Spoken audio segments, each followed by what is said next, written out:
कहानी एक छोटे से गांव की है जहां रामू अपने पिता के साथ रहता है। रामू बहुत शरारती है, लेकिन उसके पिता उसे हमेशा सच्चाई और ईमानदारी का महत्व सिखाते हैं। रामू अपने पिता के पास आता है। पिताजी, मुझे आज बहुत सारे पैसे मिले। पैसे कहाँ से मिले रामू? रास्ते में जो मिठाई की दुकान है उसके पास जमीन पर पड़े थे, मैंने तुरंत उठा लिए। अब मैं उनसे नई पतंग खरीदूंगा। लेकिन रामू, ये पैसे तुम्हारे नहीं हैं। जो किसी और का हो उसे अपने पास रखना गलत है। हमें इन्हें लौटाना चाहिए। लेकिन पिताजी, ये पैसे तो मुझे मिले हैं, मैं इन्हें क्यों लौटाऊं? पिता स्नेह से समझाते हुए। बेटे, अगर तुम्हारे पैसे खो जाएं तो तुम्हें कैसा लगेगा? सोचो, जिसका ये पैसा है वह कितनी परेशानी में होगा। सच्चाई और ईमानदारी सबसे बड़ी दौलत होती है।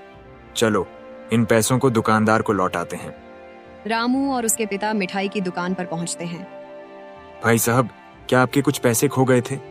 दुकानदार हैरान होकर।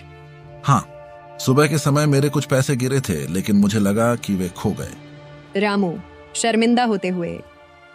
ये लीजिए, मैंने रास्ते में आपके पैसे पाए थे। दुकानदार खुश होकर। बेटा, तुमने बहुत अच्छा काम किया। बहुत कम लोग आजकल इतनी ईमानदारी दिखाते हैं। ये लो, तुम्हें इनाम के तौर पर मिठाई देता हूँ। नहीं, मुझे मिठाई नहीं चाहिए।